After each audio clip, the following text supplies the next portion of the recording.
سیام آیا، ماہ سیام آیا، ماہ سیام آیا، ماہ سیام. بسم اللہ الرحمن الرحیم.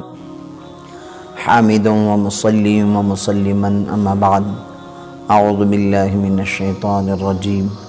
وامر اہلک بالصلاة واصطبر علیہا لا نسألک رزقا نحن نرزقک والعاقبۃ للتقوی.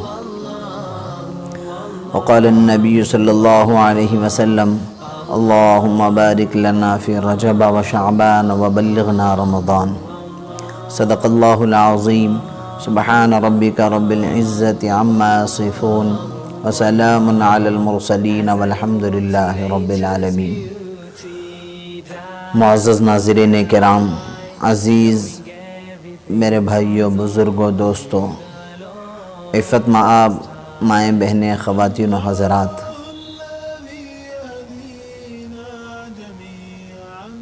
اللہ کا شکر ہے، اللہ تعالیٰ ہم سب کو ایک اور مرتبہ رمضان مبارک جیسا بابرکت عظیم المرتبت مہینہ نصیب فرمایا. امید ہے کہ آج رات ہماری تراویح ہوگی اور کل کا پہلا روزہ ہوگا.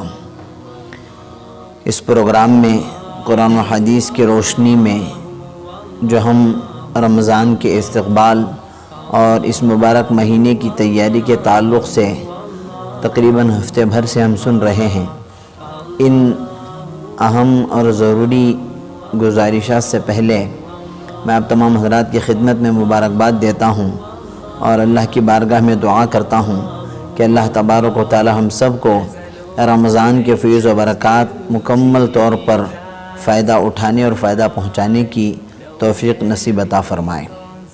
قرآن مجید میں اللہ تعالی نماز کا جتنا اہتمام کرتے ہیں اتنے ہی برکتوں کے وعدے فرماتے ہیں. آج کی آیت میں بھی ہم نے رمضان جیسے اہم وقت میں بعض مرتبہ نمازوں میں سستی کاہلی سی پکڑ لیتی ہے، اس لیے میں آپ حضرات کی خدمت میں یہ آیت کریمہ تلاوت کر رہا ہوں کہ اللہ تعالی ہمارے مرد حضرات کے نمازوں کے اہتمام اور پابندی کے ساتھ یہ ہمیں حکم دیتے ہیں کہ تم اپنے گھر والیوں اور گھر والوں پر بھی نماز کا حکم کرتے رہو اور نماز کا حکم کرنے پر جمے رہو. اللہ تعالیٰ یہ فرماتے ہیں وَأَمُرْ أَهْلَكَ بِالصَّلَاةِ وَاصْطَبِرْ عَلَيْهَا. اور اللہ تعالیٰ ارشاد فرماتے ہیں اس آیت میں نماز تم سے پڑھوا کر رزق نہیں چاہتا. لا نسألک رزقا. اللہ تعالیٰ فرماتے ہیں نحن نرزقک، رزق تو ہم دیتے ہیں. والعاقبۃ للمتقین. اس آیت کے اخیر کے جملے میں اللہ تعالیٰ فرماتے ہیں جو اپنا انجام اچھا بنانا چاہتے ہو، جو اپنا حسن انجام کی طلب رکھتے ہو، ان کو چاہیے کہ وہ نمازوں کی پابندی کریں.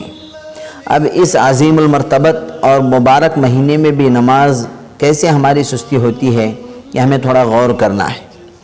حضرت مولانا زکریا رحمۃ اللہ علیہ فضائل اعمال کے مصنف جو ہیں وہ مثال سے سمجھاتے ہیں کہ سال بھر 11 مہینوں تک ہم نے نفس و شیطان کو جو پیروی کر کے اپنے نفس کو تگڑا بنا رکھا ہے اس کے اثرات اس مہینے میں بھی ظاہر ہونے کے اندیشے رہتے ہیں.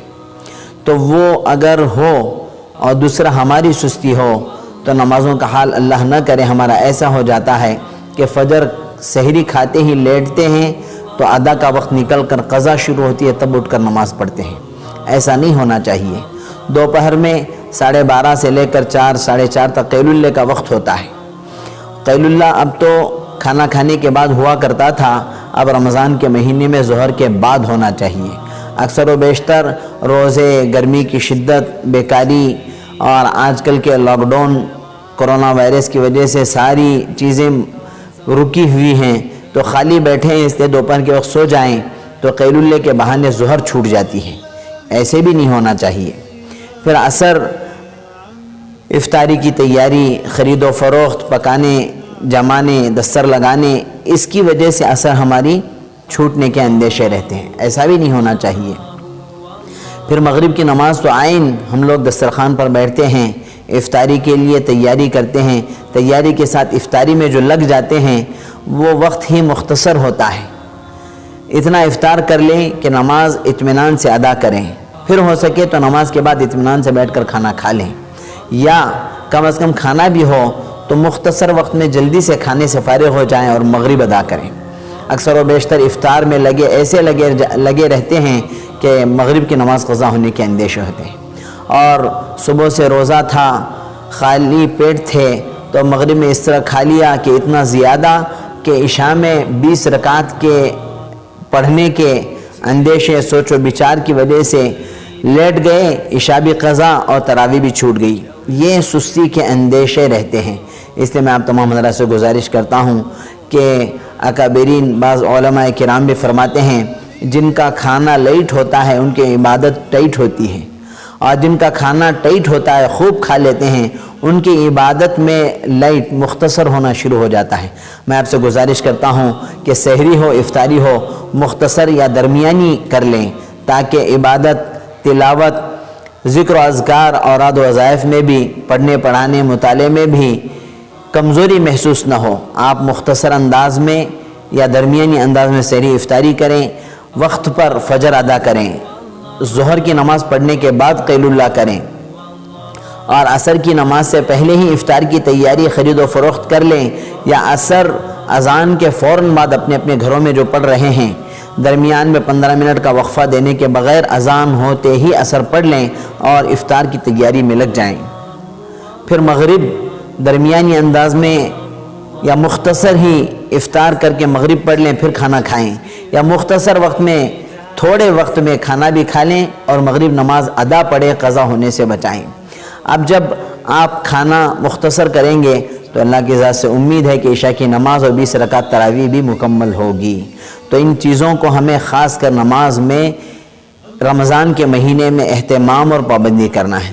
دوسرا، میں بارہا آپ سے گزارش کر رہا ہوں یا دہانی کرا رہا ہوں کہ جو شروع میں ہم نے نظام الاوقات اور ٹائم ٹیبل کے لیے گزارش کی تھی وہ چیزوں کو ہم اپنے ذہن میں مستحضر رکھیں، اور اس اعتبار سے ہم قرآن کی تلاوت صبح، دوپہر میں کتابوں کا علم کا پڑھنا پڑھانا، عصر سے مغرب تک ذکر و اذکار، مغرب کے بعد قرآن کی تلاوت کا سننا، عشاء اور تراویح کے فوراً بعد آرام کرنا اگر کریں گے تو اللہ کی ذات سے امید ہے کہ سحری سے تھوڑا وقت پہلے اٹھ کر 4 رکعت پڑھ لیں گے تو تہجد بھی ہو جائے گی، اور کم از کم 2 رکعت بھی تہجد پڑھ لیں تو تہجد کا کافی ہونا کافی ہے.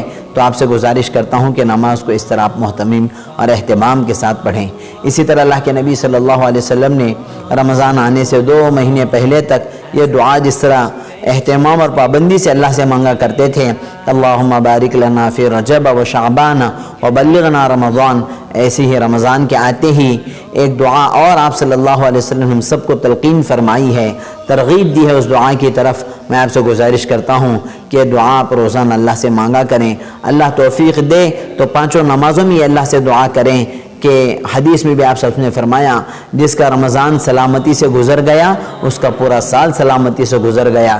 تو آپ اپنی دعاؤں میں یہ دعا شامل کر لیں کہ اللہ ہمارے رمضان کو تو سلامتی سے گزار دے اور ہمارے سال کو بھی سلامتی کے فیصلے فرما. میں اللہ تعالیٰ سے دعا کرتا ہوں اور اللہ کی ذات سے امید رکھتا ہوں، اور آخر میں آپ تمام حضرات سے گزارش کرتا ہوں کہ لاک ڈاؤن جو چل رہا ہے، کرونا وائرس سے پیشنٹ جو بڑھتے جا رہے ہیں اور ہمارے نوجوانوں کی بے توجہی، بے رغبتی سے مسائل زیادہ ہوتے جا رہے ہیں، آپ سے گزارش کرتا ہوں کہ ہماری کمی کوتاہی، ہماری سستی کاہلی، ہماری آوارہ گردی یا ہماری شرارت یا ہماری آزادی سے نمازیں، تراویح، دین بدنام نہ ہونے پائے. آپ سے گزارش ہے کہ جس طرح 5 نمازیں آپ گھروں میں پڑھے ہیں ایسے تراویح بھی پابندی سے پڑھیں، اور باہر راستوں پر، گلی کوچوں، سرکلوں، نکڑوں، کٹوں پر نہ بیٹھیں، اور ایسے ہی ان اوقات کو رمضان کے آپ سواریاں لے کر راستوں پر گھومنا پھرنا، ان ساری چیزوں سے پرہیز کریں، یا نماز ہی کے بہانے مسجدوں کی طرف نہ نکلیں. اگر ان باتوں کو آپ اہتمام کریں گے اللہ کی ذات سے امید ہے کہ جو لوگ دین کو، نماز کو، مسجدوں کو بدنام کرنے پر تل کر ڈٹ کر کھڑے ہوئے ہیں ان کو موقع ہی نہیں ملے گا۔